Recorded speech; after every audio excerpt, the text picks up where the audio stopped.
Okay, today is the 5th of August 2010. We're at Majjhima Nikaya Sutta 39, Assapura Sutta, the greater discourse at Assapura.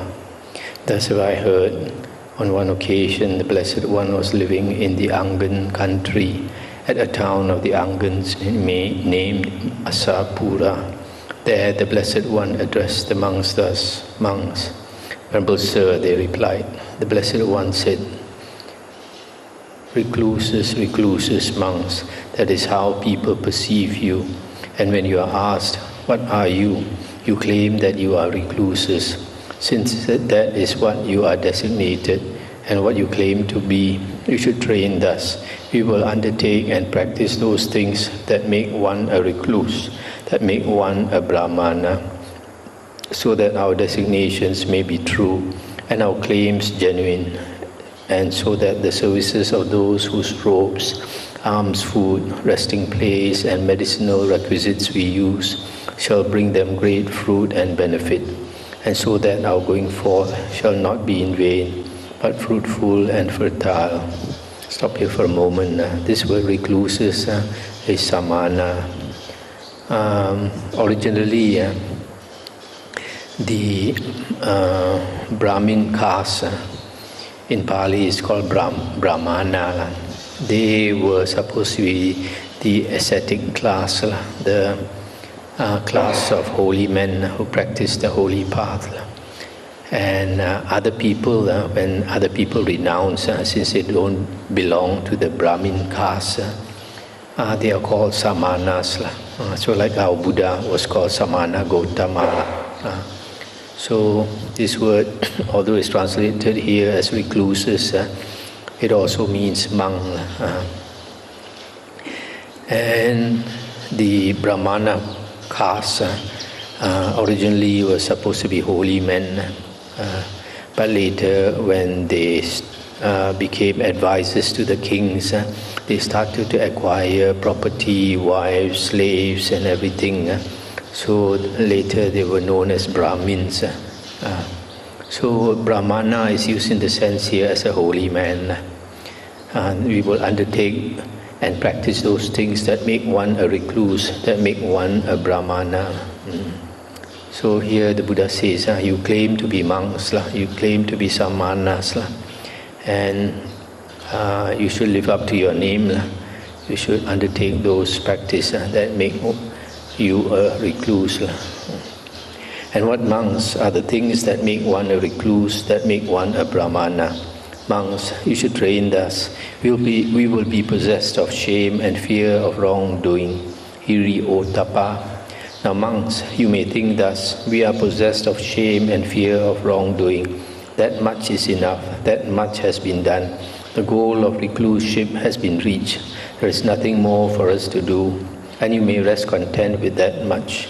Monks, I inform you, I declare to you, you who seek the recluse's status, do not fall short of the goal of recluseship, while there is more to be done. I stop here for a moment. So here the Buddha is saying that a monk should possess a sense of shame and fear of wrongdoing. These two qualities, the Buddha said in one sutta, protect the world.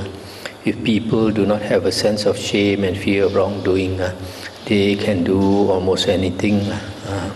So for a monk, this is even more important, not to do those things that are shameful and do those wrongdoings that will drag one to the evil, the woeful plains of rebirth. What more is to be done? Monks, you should train thus. Our bodily conduct shall be purified, clear and open, flawless and restrained, and we will not laud ourselves and disparage others on account of that purified bodily conduct. Now monks, you may think thus, we are possessed of shame and fear of wrongdoing, and our bodily conduct has been purified. That much is enough, that much has been done. The goal of recluseship has been reached. There is nothing more for us to do, and you may rest content with that much. Monks, I inform you, I declare to you, you who seek the reclusive status, do not fall short of the goal of recluseship, while there is more to be done. What more is to be done? Monks, you should train thus. Our verbal conduct shall be purified, clear and open, flawless and restrained, and we will not laud ourselves and disparage others on account of that purified verbal conduct. Now, monks, you may think thus: we are possessed of shame and fear of wrongdoing. Our bodily conduct has been purified, and our verbal conduct has been purified. That much is enough, and you may rest content with that much. Monks, I inform you, I declare to you, you who seek the reclusive status, do not fall short of the goal of recluseship, while there is more to be done. What more is to be done? Monks, you should train thus. Our mental conduct shall be purified, clear and open, flawless and restrained, and we will not laud ourselves and disparage others on account of that purified mental conduct. Now, monks, you may think thus: we are possessed of shame and fear of wrongdoing. Our bodily conduct and verbal conduct has been purified, and our mental conduct has been purified. That much is enough, and you may rest content with that much. Monks, I inform you, I declare to you, you who seek the reclusive status, do not fall short of the goal of recluseship, while there is more to be done. What more is to be done? Monks, you should train thus.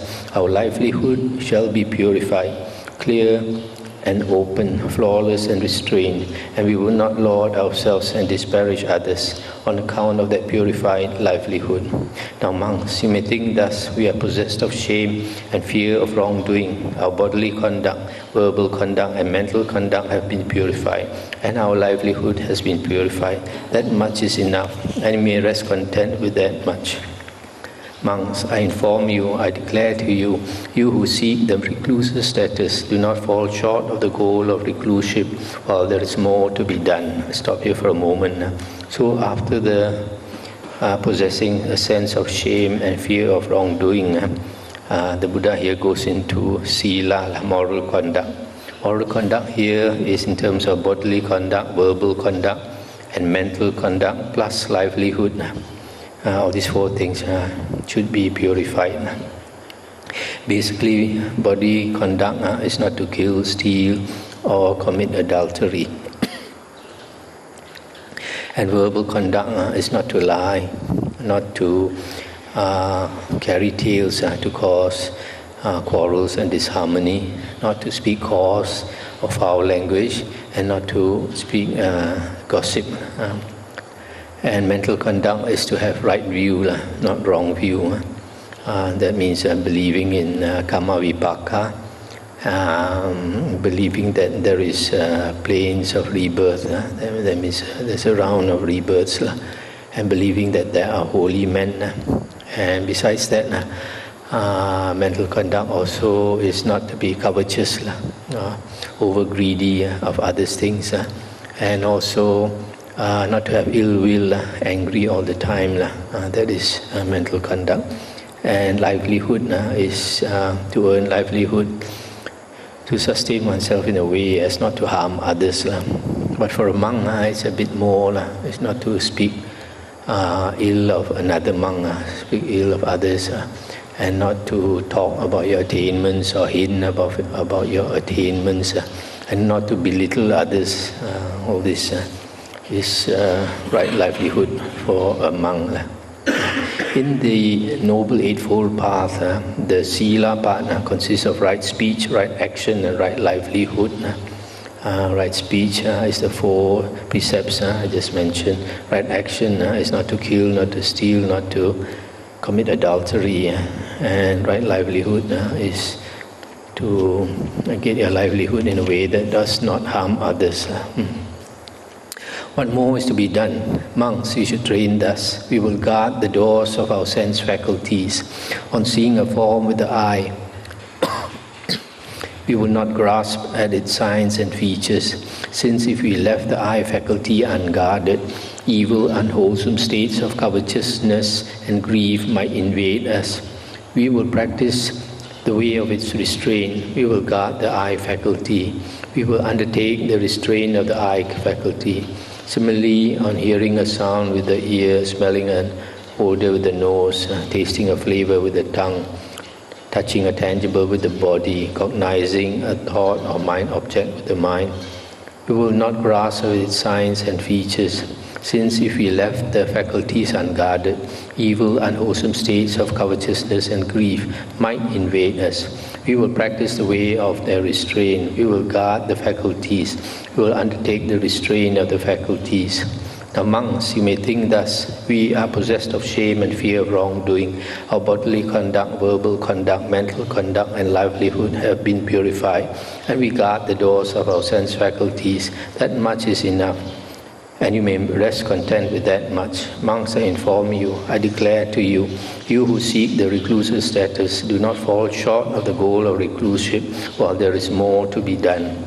I stop here for a moment. So here, guarding the doors of the sense faculties is not to pay too much attention at the sense doors, sights, sounds, smells, tastes, touch and thoughts, because if we pay too much attention, then we start to notice those things that are attractive, and attractive forms or sounds or smells, etc. And once we note that, then the tendency to crave for it will arise. So instead, in the practice of Sati, we're supposed to put our attention on the four objects of Sati: the body, feelings, mind, and Dhamma. Dhamma means the Buddha's Dhamma, the Buddha's teachings. So this guarding the sense faculties, not to pay too much attention at the six sense doors, worldly objects. So here it says, if we left the faculties unguarded, even evil and wholesome states of covetousness and grief might invade us. Covetousness arises when you are attracted by the sense object. You want to covet it, you want to possess it, whether it is forms or sounds or smells or taste and all that. And if you cannot get it, then grief will arise. So you have these two extremes. Either you covet something and you can't get it, you get grief. And what more is to be done? Monks, you should train thus. We will be moderate in eating, reflecting wisely. We will take food neither for amusement, nor for intoxication, nor for the sake of physical beauty and attractiveness, but only for the endurance and continuance of this body, for ending discomfort, and for assisting the holy life. Considering, thus I shall terminate all feelings without arousing new feelings, and I shall be healthy and blameless, and shall live in comfort.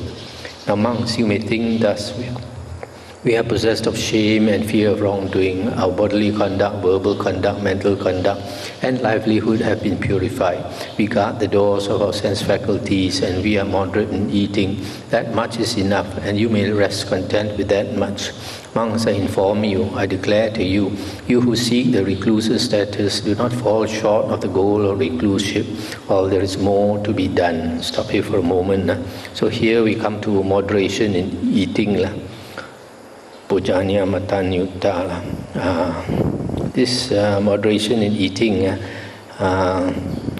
we eat for the endurance and continuance of this body, and for assisting the holy life. Thinking, thus I shall terminate all feelings. This all feelings refers to the hunger, hungry feelings. If you eat, to terminate the hungry feelings without arousing new feelings. New feelings are feelings of greed. If you taste something good, the tendency to be greedy is aroused. So that's the meaning of terminating all feelings without arousing new feelings.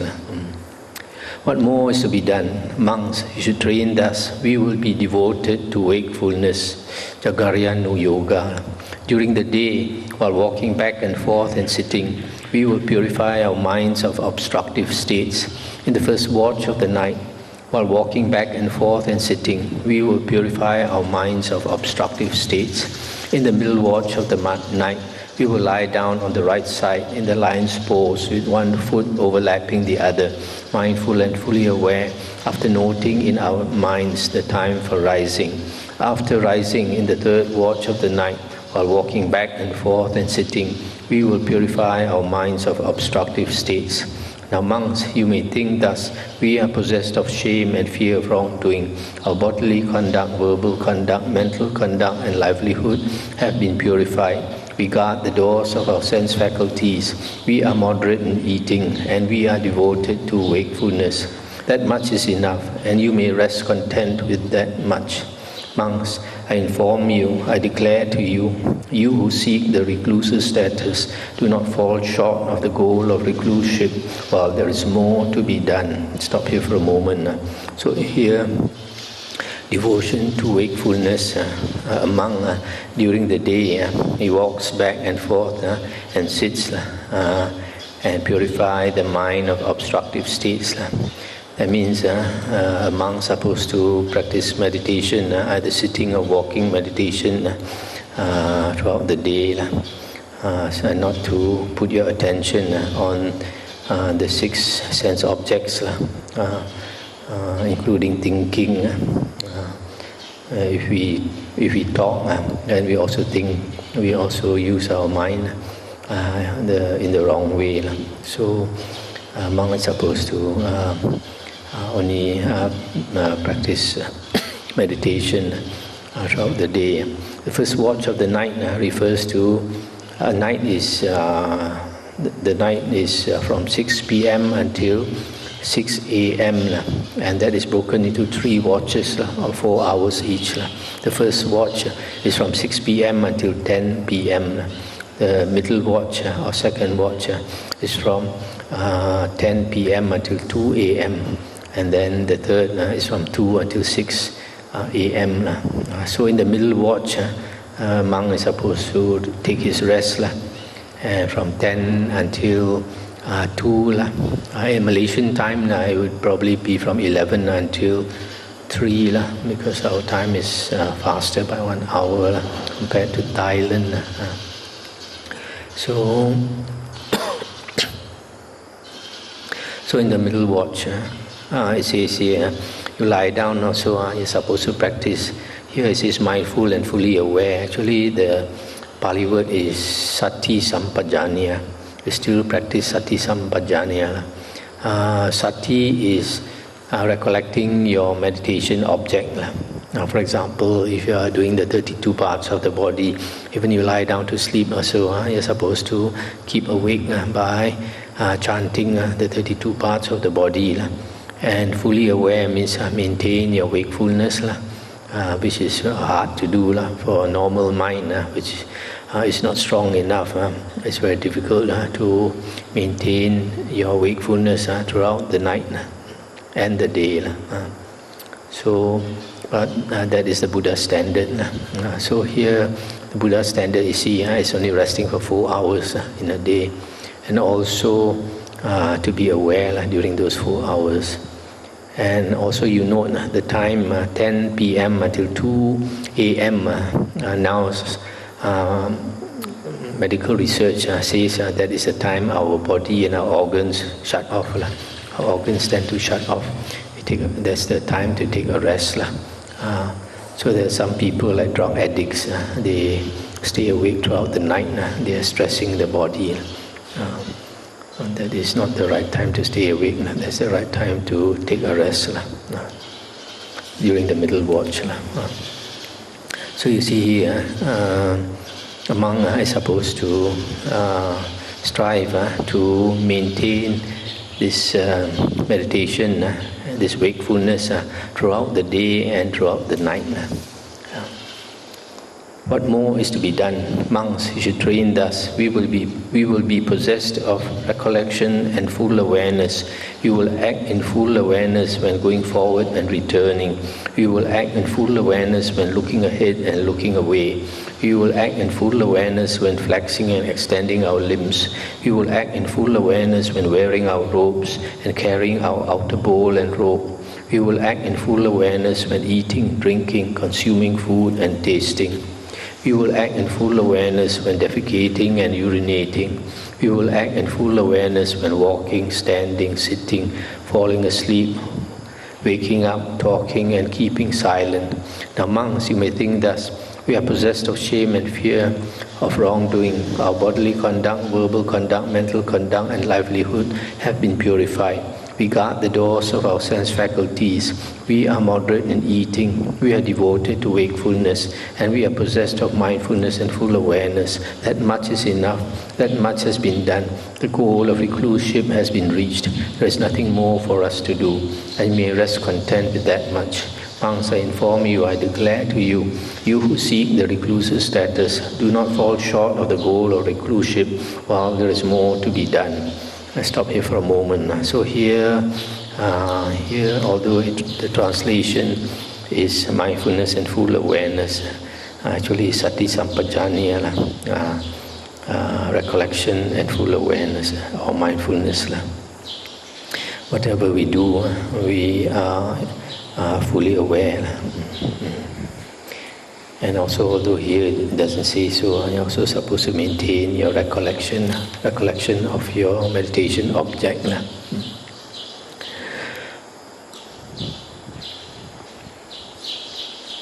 What more is to be done? Here a monk resorts to a secluded resting place, the forest, the root of a tree, a mountain, a ravine, a hillside cave, a charnel ground, a jungle thicket, an open space, a heap of straw. I stop here for a moment. So see here, seclusion for a monk is very important. It is part of the monk's practice. Here, what is listed here in this sutta is all the practice of a monk, charana, or conduct of a monk. When you compare this with the earlier list we saw, we find here we have this moderation in eating, which was not in the earlier sutta we read, and also devotion to wakefulness.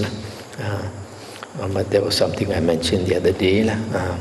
So it is a combination of these suttas. When you collect all these factors of charana, conduct, that's how we came up with 10 factors.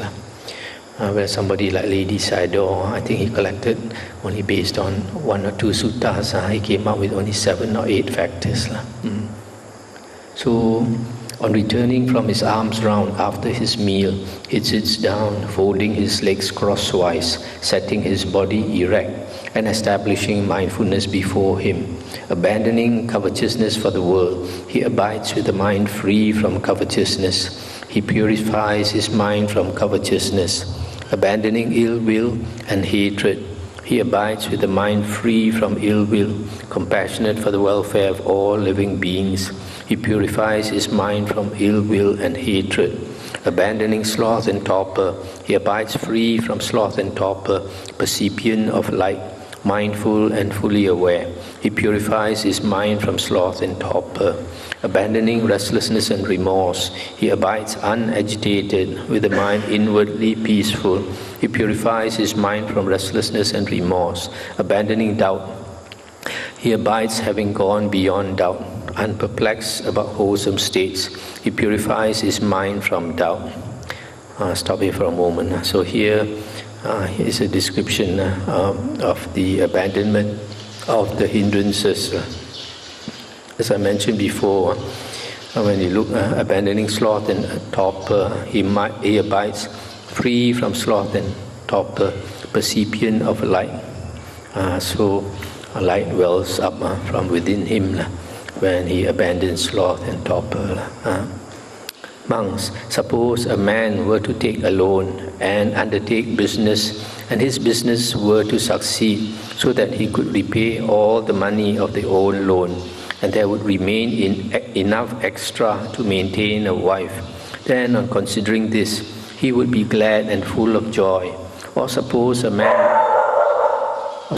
man were afflicted, suffering and gravely ill, and his food would not agree with him, and his body had no strength. But later he would recover from the affliction, and his food would agree with him, and his body would regain strength. Then, on considering this, he would be glad and full of joy. Or suppose a man were imprisoned in a prison house, but later he would be released from prison, safe and secure, with no loss to his property. Then, on considering this, he would be glad and full of joy. Or suppose a man were a slave, not self-dependent, but dependent on others, unable to go where he wants. But later on, he would be released from slavery, self-dependent, independent of others, a freed man, able to go where he wants. Then, on considering this, he would be glad and full of joy. Or suppose a man with wealth and property were to enter a road across a desert, but later on he would cross over the desert, safe and secure, with no loss to his property. Then, on considering this, he would be glad and full of joy. So too monks, when these 5 hindrances are unabandoned in himself, a monk sees them respectively as a debt, a disease, a prison house, slavery, and a road across a desert.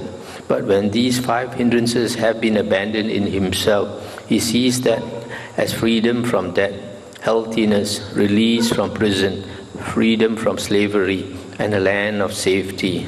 I'll stop here for a moment. So from this description of abandoning the hindrances, the similes given here are quite clear that the abandonment of the hindrances are permanent.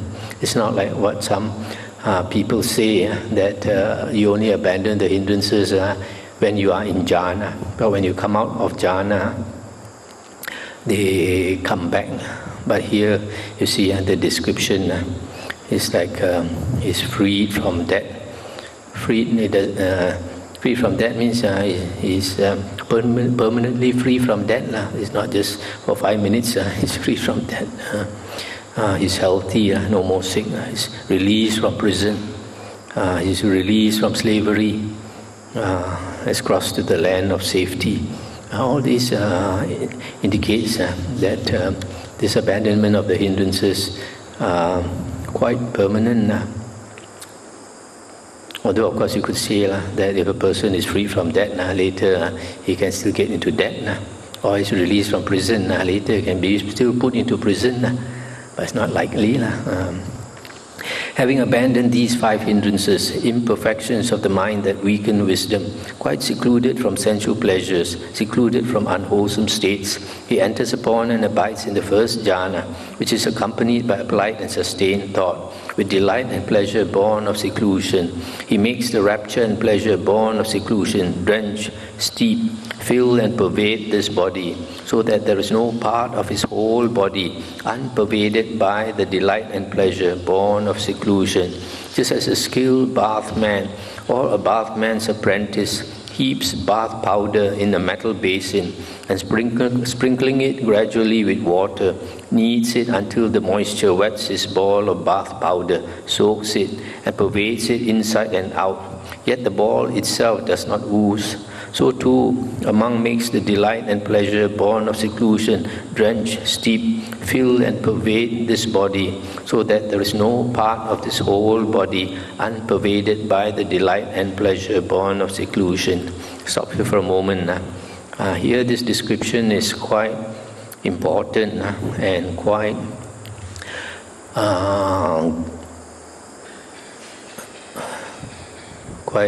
instructive for a monk in practicing meditation, because here he says after a monk attains the first jhana, he's supposed to make that delight and pleasure fill his whole body. Fill his whole body. In other words, he's aware of his body. Whereas initially when a monk meditates, as he gets into his mind, he might not be aware of the body. But in this case, after he attains the first jhana, this is the Buddha's instruction, is to make him pervade the body with delight and pleasure. So he has to become aware of his body and pervade it. So this is one thing. Actually, it is only in arupas or arupa jhana that the 5 senses close. Not in rupa jhana.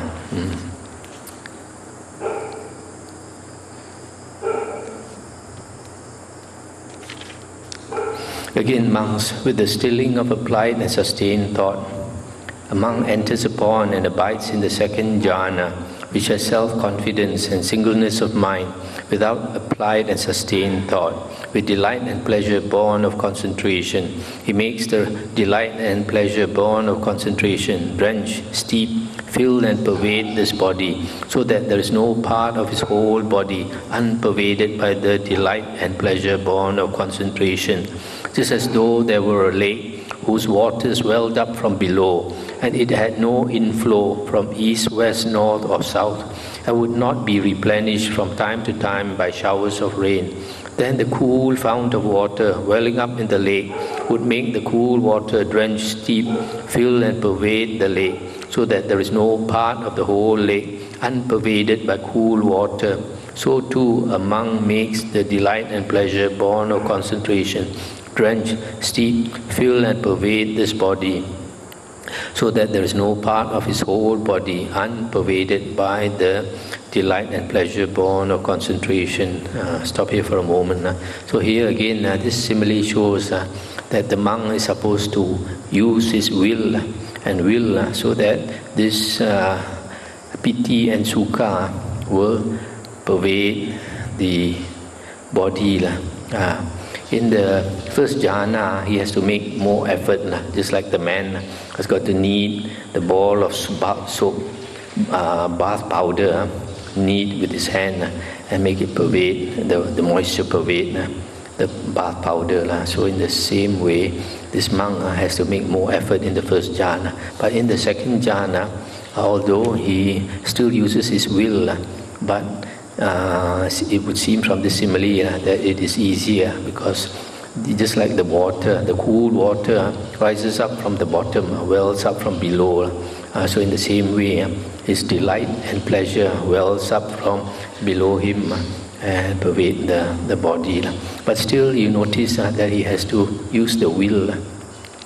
This is a strong contrast to the Visuddhimagga description of jhana. In the Visuddhimagga description of jhana, seems like you are not in control of your, you cannot think at all, and you cannot use your will or so.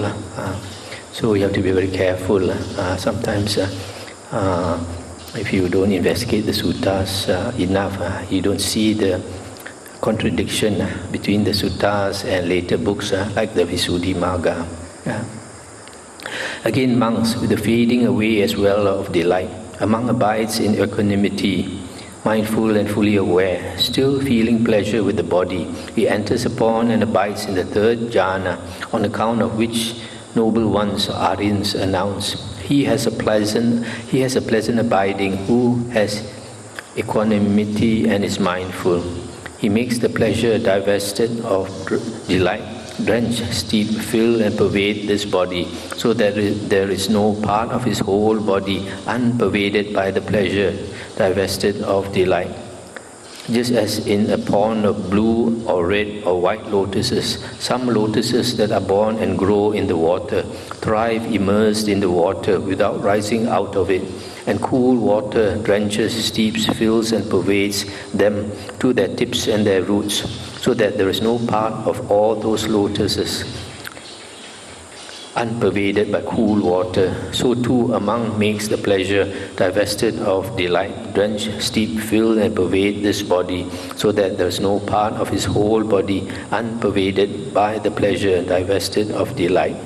Again, monks, with the abandoning of pleasure and pain, and with the previous disappearance of joy and grief, a monk enters upon and abides in the fourth jhana, which has neither pain nor pleasure, and purity of mindfulness, or complete purity of recollection and equanimity, complete purity of sati and upekkha, recollection and equanimity. He sits pervading this body with a pure, bright mind, so that there is no part of his whole body unpervaded by the pure, bright mind. Just as though a man were sitting covered from the head down with a white cloth, so that there would be no part of his whole body unpervaded by the white cloth, so too a monk sits pervading this body with a pure, bright mind, so that there is no part of his whole body unpervaded by the pure, bright mind. Stop here for a moment. So you see, initially, when a monk attains the elimination of sloth and torpor, he's percipient of light. This sloth and torpor is a darkness in the mind. So when he gets rid of the this sloth and torpor, this light arises. But in the fourth jhana, this light is so strong that it pervades the whole body. His whole body is bright. When his concentrated mind is thus purified, bright, unblemished, rid of imperfection, malleable, wieldy, steady, and attained to imperturbability, he directs it to the knowledge of the recollection of past lives. Stop here for a moment. So you see here, this description of the mind as being purified, bright, unblemished, rid of imperfection, malleable, wieldy, steady, and attained to imperturbability, refers to the fourth jhana. Only when a person attains the fourth jhana that the mind becomes so purified, bright, and wieldy. That means can be used, malleable, can be used in whatever direction the meditator wants. So here he directs that mind to the knowledge of the recollection of past lives. And he recollects his manifold past lives, that is 1 birth, 2 births, 3, etc., thousands and aeons of world cycles. Thus, with the aspects and particulars, he recollects his manifold past life. Just as a man might go from his own village to another village, and then back again to his own village. He might think, I went from my own village to that village, and there I stood in such a way, sat in such a way, spoke in such a way, kept silent in such a way. And from that village I went to another village, and there I stood in such a way, sat in such a way, spoke in such a way, kept silent in such a way, and then from that village I came back again to my own village. So too, a monk recollects his manifold past lives. Thus, with the aspects and particulars, he recollects his manifold past lives. When his concentrated mind is thus purified, bright, unblemished, rid of imperfection, malleable, wieldy, steady, and attained to imperturbability, he directs it to the knowledge of the passing away and reappearance of beings. Thus, with the divine eye, which is purified and surpasses the human, he sees beings passing away and reappearing, inferior and superior, fair and ugly, fortunate and unfortunate. And he understands how beings pass on according to their actions.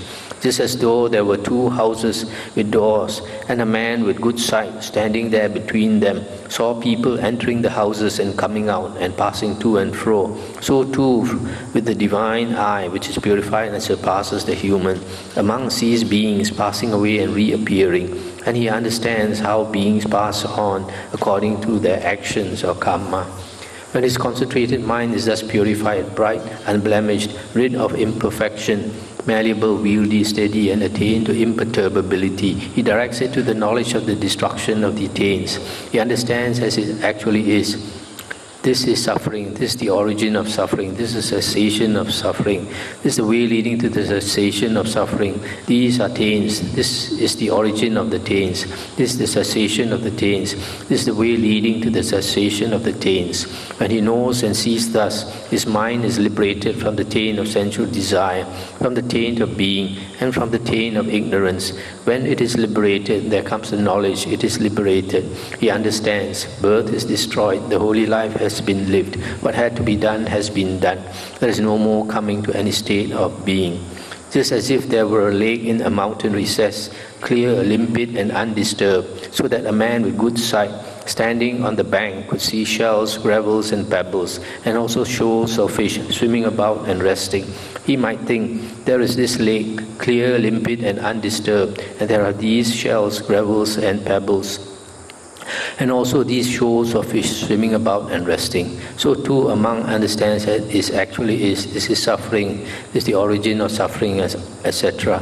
He understands birth is destroyed, the holy life has been lived, what had to be done has been done, there is no more coming to any state of being. monks. A monk such as this is called a recluse, a brahmana, a holy man, one who has been washed, one who has attained to knowledge, a holy scholar, a noble one, an arahant. Stop here for a moment.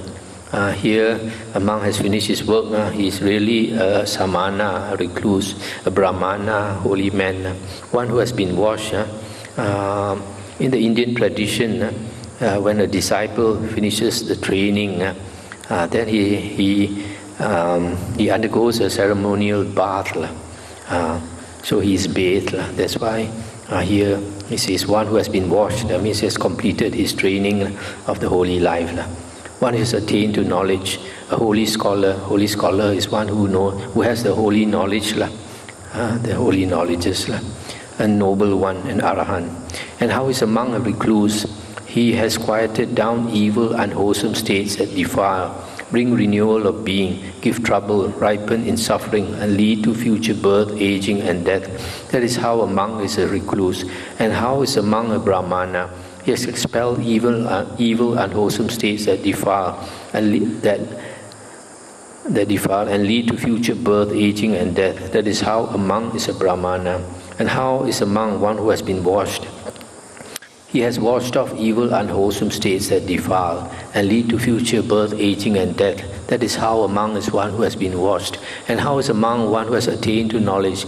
He has known evil, unwholesome states that defile and lead to future birth, aging, and death. That is how a monk is one who has attained to knowledge. And how is a monk a holy scholar? The evil, unwholesome states that defile and lead to future birth, aging, and death have been streamed away from him. That is how a monk is a holy scholar. And how is a monk a noble one?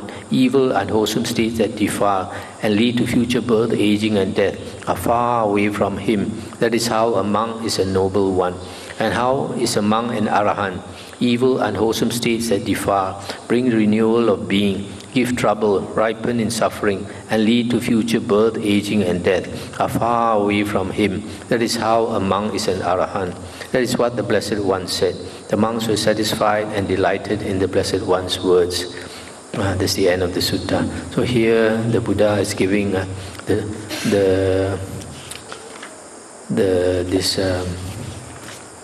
steps a monk should take so that he is truly a samana, truly a brahmana. First he starts with having a sense of shame and fear of wrongdoing. Then he purifies his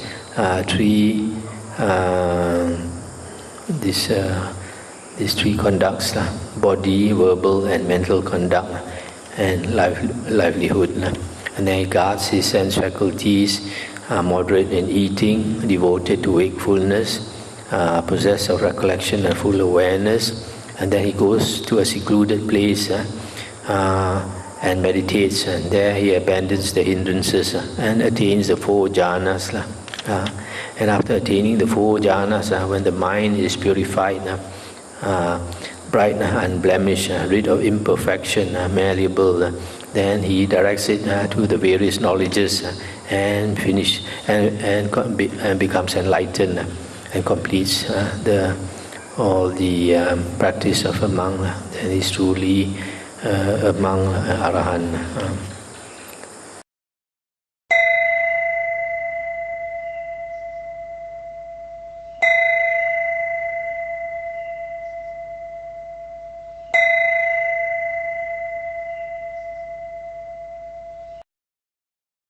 The next sutta, number 40, Chula Assapura Sutta, the shorter discourse at Assapura.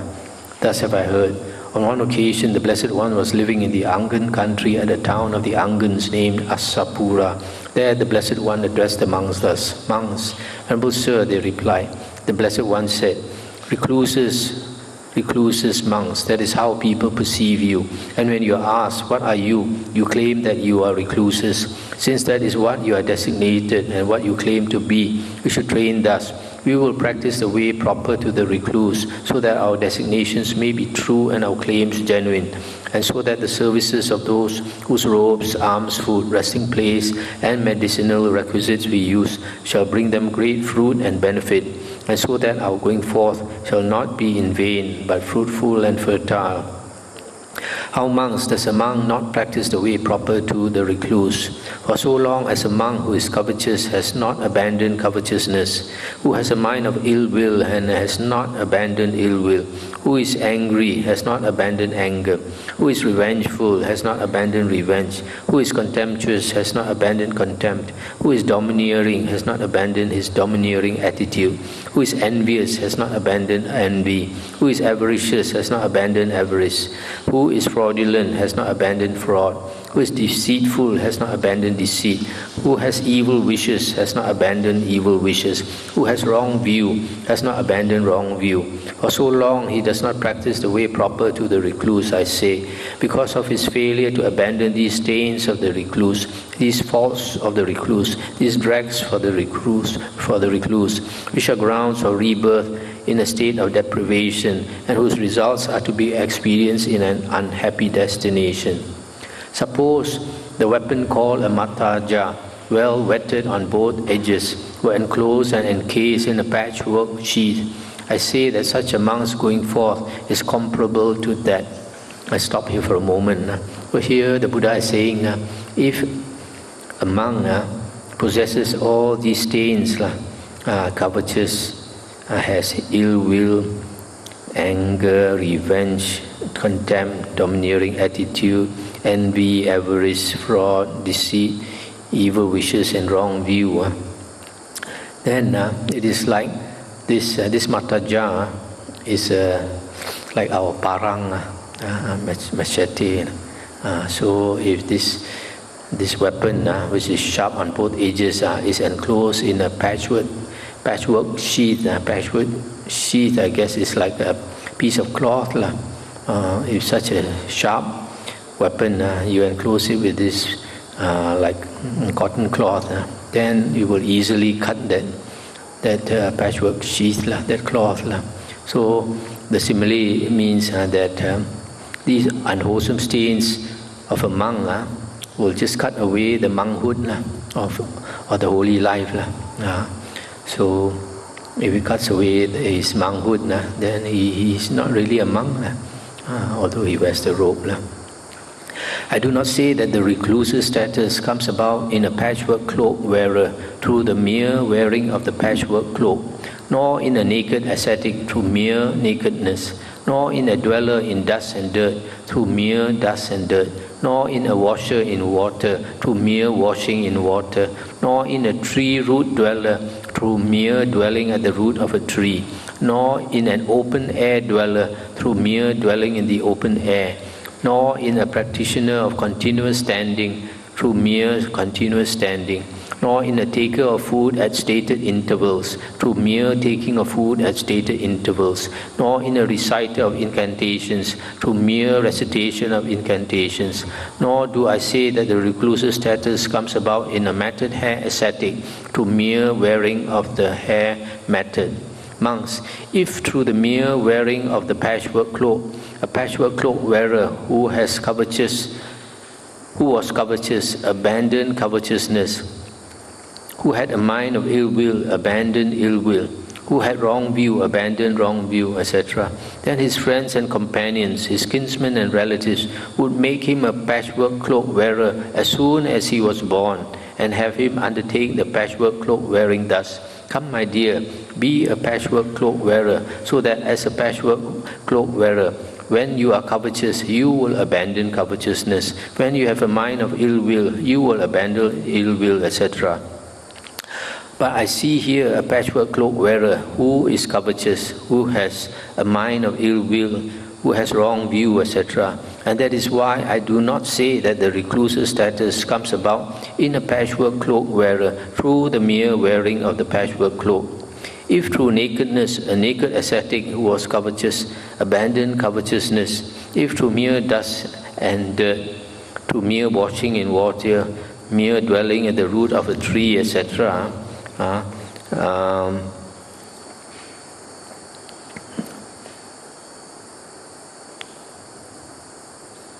in the same way, if through all these things he abandoned all these unwholesome states, Then from young, they would have made him do all these things. But Buddha says, it is not true that he abandons all these evil states. How monks does a monk practice the way proper to the recluse?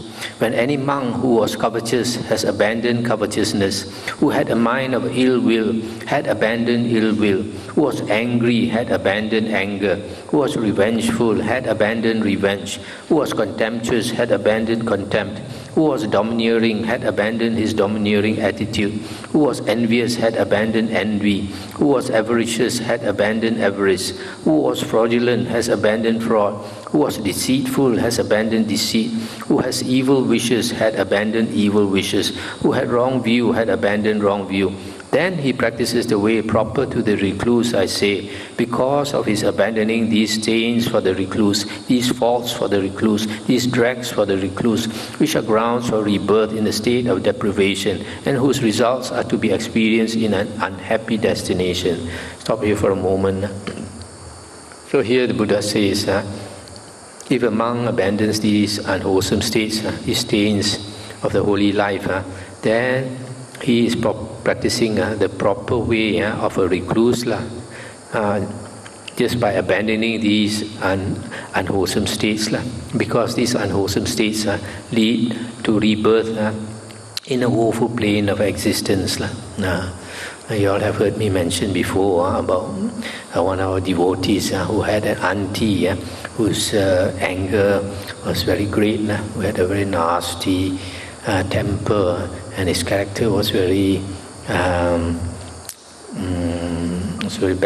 so that he had all these unwholesome states. So 2 days before he died, the two Dakula teeth came out, and after he died, then the 2 teeth vanished when she left the body. So it is because of this, because of these unwholesome states, that all these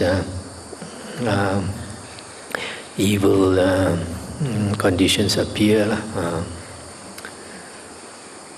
He sees himself purified of all these evil unwholesome states. He sees himself liberated from them. When he sees this, gladness is born in him. When he is glad, delight is born in him.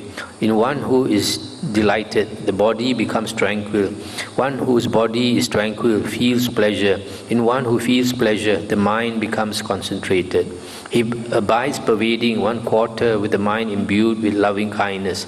Likewise the second, likewise the third, likewise the fourth. So above, below, around and everywhere, and to all as to himself, he abides pervading the all-encompassing world with a mind imbued with loving kindness, abundant, exalted, immeasurable, without hostility and without ill will. He abides pervading 1/4 with the mind imbued with compassion. Similarly, abides pervading with the mind imbued with joy, with equanimity, abundant, exalted, immeasurable, without hostility and without ill will. Stop here for a moment. So,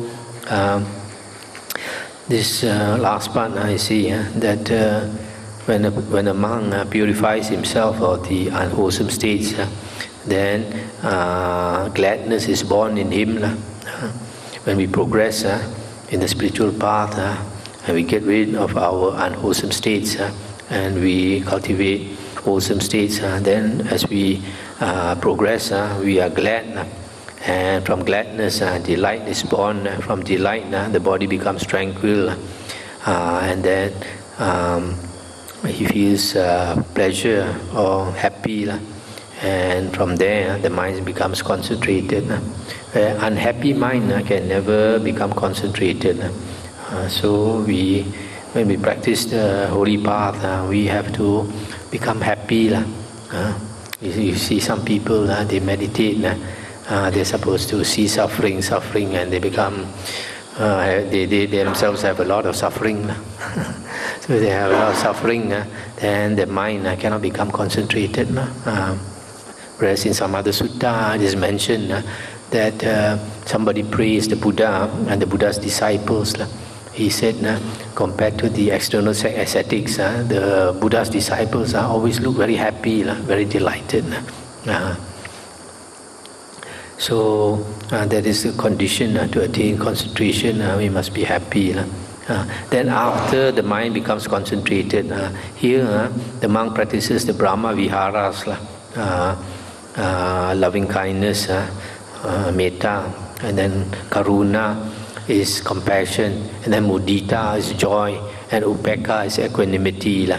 So after he has attained a strong mind, then only he can radiate these Brahma Viharas, these divine abidings. Suppose there were a pond with clear, agreeable, cool water, transparent, with smooth banks, delightful.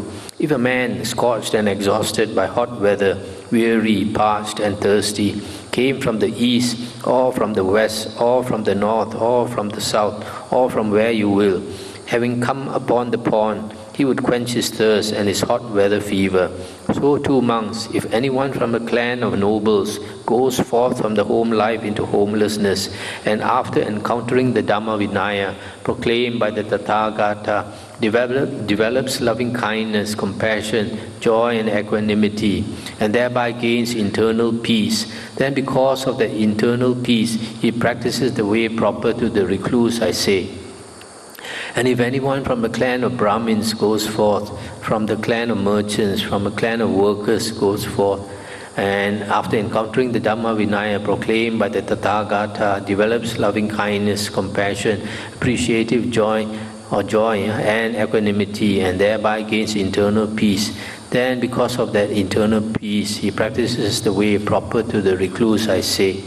Monks, if anyone from the clan of nobles goes forth from the home life into homelessness, and by realizing for himself with direct knowledge here and now, enters upon and abides in the deliverance by mind and deliverance by wisdom that are taintless with the destruction of the taints, then he is already a recluse because of the destruction of the taints.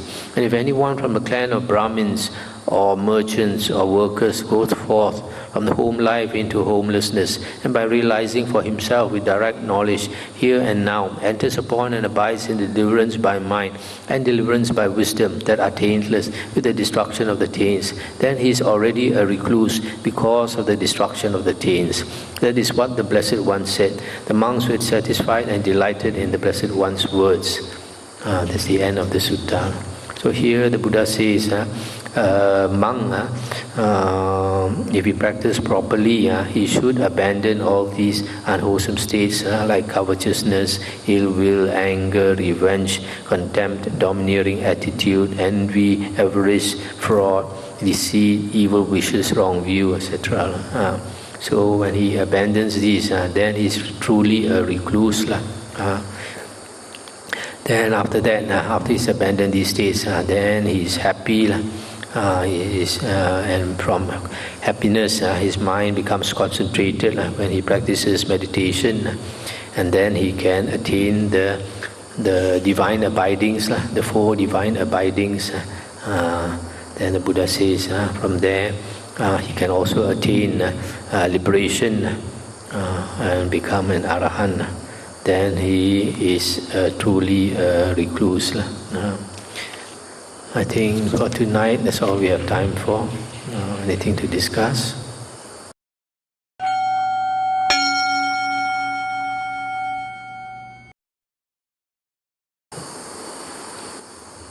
Namo Buddhaya.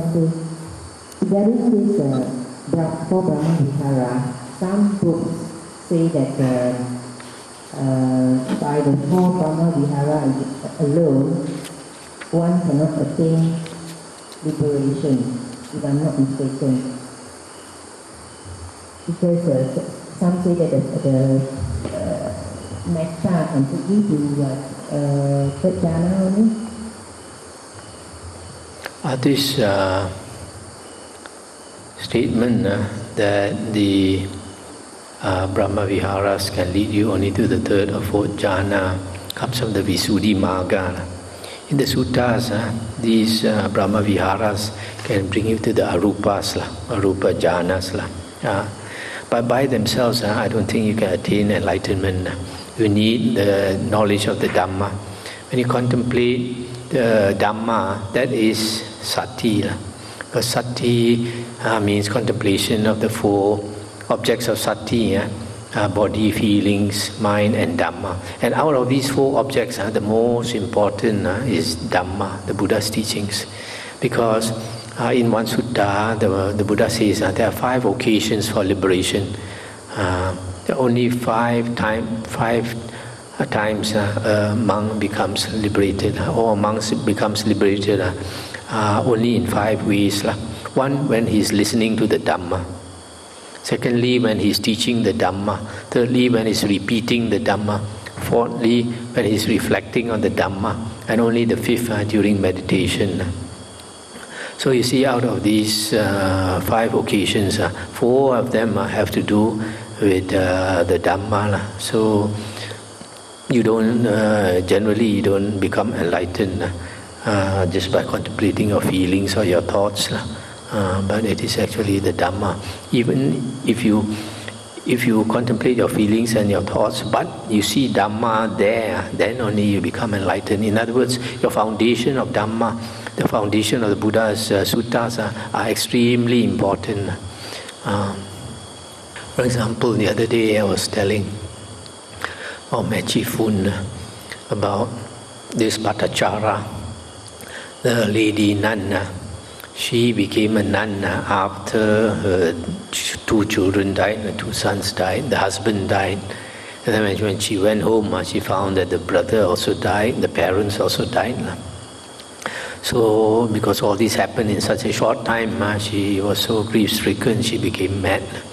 And she was walking around, muttering the names of these dead relatives.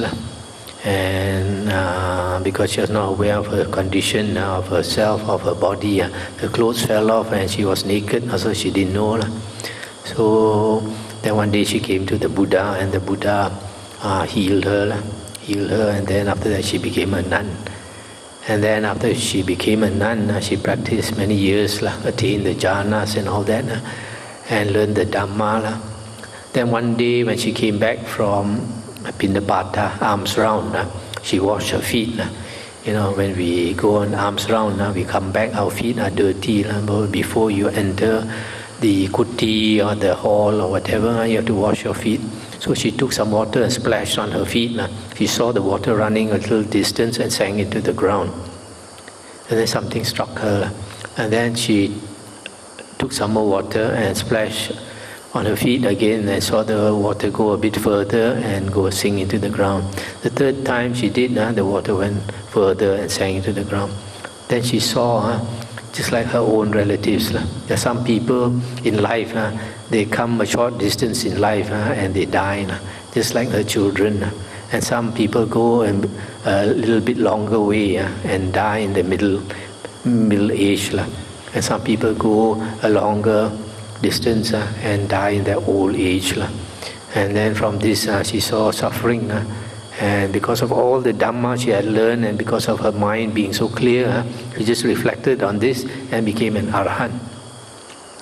So this liberation, attaining all this, is not, you cannot like sit down and think you want to reflect and contemplate on your these 4 objects of Sati, contemplate on your body, and contemplate on your feelings and your mind and the Dhamma, and you think you can become Arya or something. It's not like that. When you do all the groundwork, and then the occasion arises, just like this, when she didn't expect, then she became enlightened.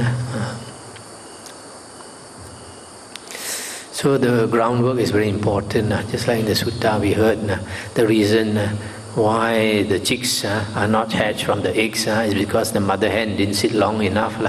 And the mother hen sits long enough, she doesn't have to make a wish, make my chicks hatch from the eggs. She doesn't have to make a wish at all, and the chicks will hatch when she has sat long enough. So in the same way, we have to do the work of cleaning the mind of the 5 hindrances by meditating and attaining the jhanas. And at the same time, we study the suttas to understand the Dhamma better. So when the right occasion arises, sometimes you listen to the Dhamma, it just strikes you. A particular Dhamma you hear is just apt for your situation, like this Patachara, and you become enlightened. The next question, Bhante, is the retraining of the senses. So this retraining of the senses, we must have very solid Dhamma base in order to really see, wouldn't we? Because let's say we hear something unpleasant. So the mind door will open and we start, if it is something we don't like, then we start to proliferate, the mind starts to proliferate. If we don't, I mean, we are not guarding the sense, one of the sense door, then we lead to another sense door opening. Yes, absolutely. Yeah. Earlier we read the Sutta about development of body and development of mind, and the Buddha gave the simile of the piece of wood, which is sappy, wet inside and also wet outside, and then another one which is wet inside but dry outside, and the third one is dry inside and dry outside. Only the third one you can make a fire with. The other two, because they are either wet inside or outside or both, then you cannot make a fire.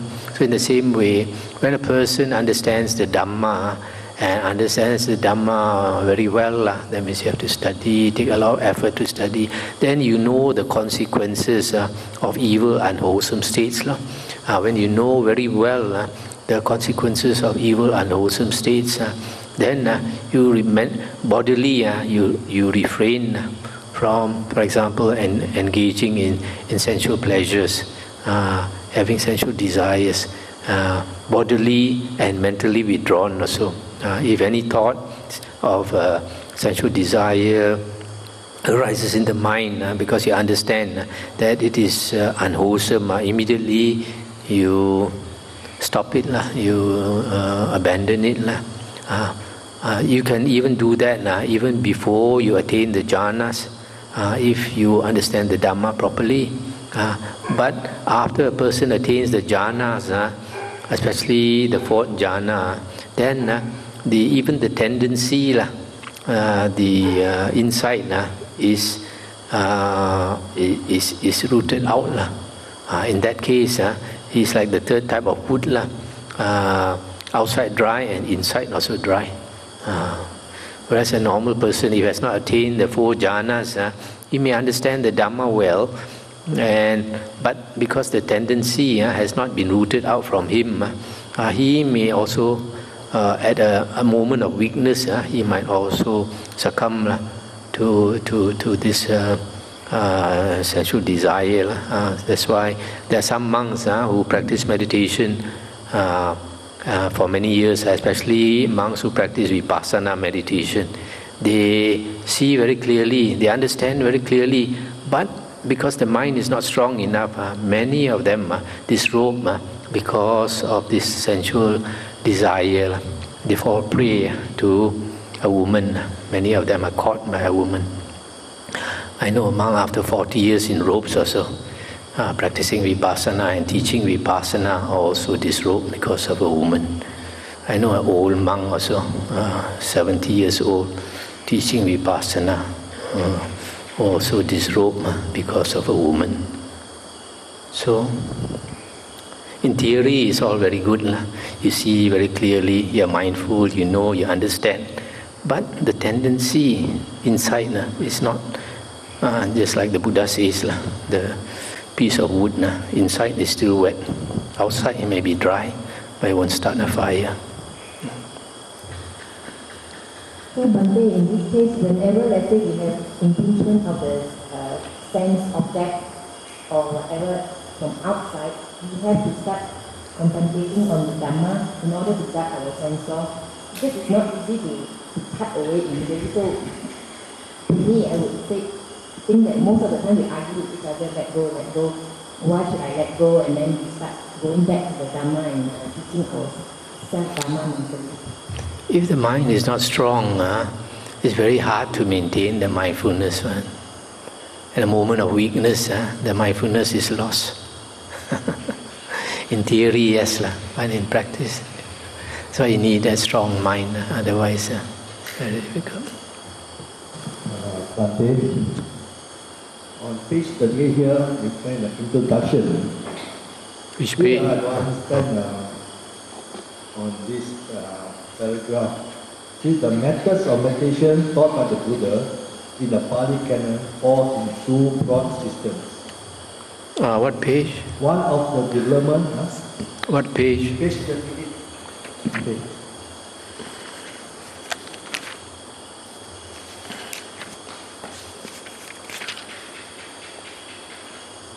Yeah. See, one of the development, serenity, samatha, which aims at concentration, samadhi. The other is the development of insight, vipassana, which aims at understanding or wisdom. In the Buddha system of mental training, the role of serenity is subordinated to that of insight, because the latter is the crucial instrument needed to uproot the hindrance at the bottom of the samsaric bondage. You can see from the suttas, this is definitely wrong. This is the view of Venerable Bhikkhu Bodhi, who is a monk, who believes in the Abhidhamma, who believes in the commentary. But that is not what the Buddha says. No, this is his opinion. Yeah.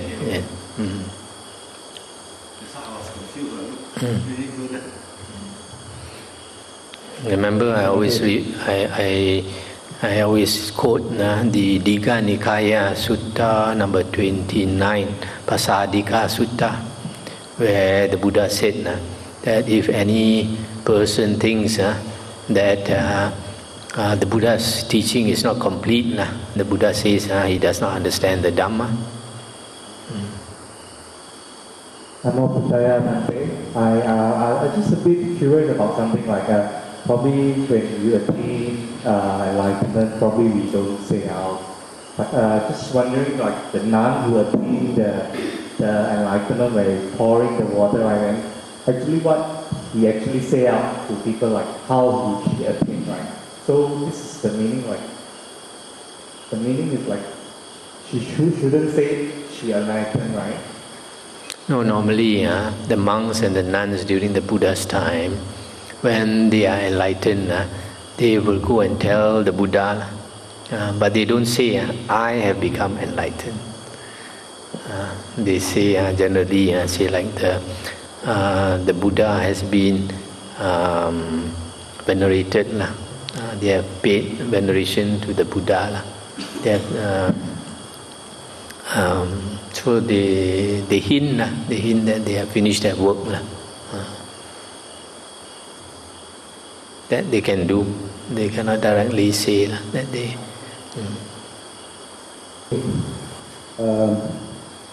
A monk's conduct seems to be quite stringent, maybe like angelic, fear of blame and shame and all that, the tapa. They seem to be doing very slight wrong can be very heavy and go down to unhappy state. So lay people can do a lot more, but the most they come back as a poor man or a stingy or ugly person. But a monk, if do wrong things, maybe like the conduct and behavior is poor, to go to unhappy state, isn't that very stringent?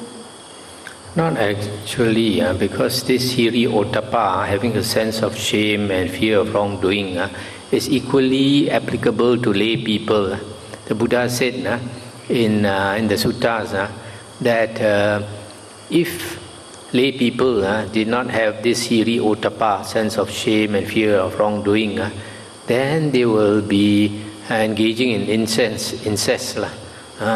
Mother and son will make love uncle and nephew will make love and all these things, and they will be behaving like animals. The Buddha said, animals, they don't have these two things, sense of shame and fear of wrongdoing. So the Buddha says, it is these two things that protect the world. If these two things were not around, then people would behave like animals. That was the cause of the downfall of the great Roman Empire. The Roman Empire, they were so strong, so powerful, they were so rich, that they engaged in all this kind of thing, no sense of shame. So that's why the empire collapsed. Not only for monks, equally applicable for lay people. If you don't have these two, you will also go to hell. Lay people will also go to hell, to the woeful plains of rebirth, not necessarily monks. But for monks, because monks wear the robe and are supposed to be holy, to behave properly. So if a monk cheats, then the offense is greater. Because a monk is supposed to set the standard. You kind of promise when a monk takes the precepts, when a monk ordains, he promises to uphold these precepts. If he cannot uphold these precepts, or at least a reasonable standard, we don't expect the monk to be like an arahant, but at least a sense of decency must be there. If not, then woeful plains will be waiting for him.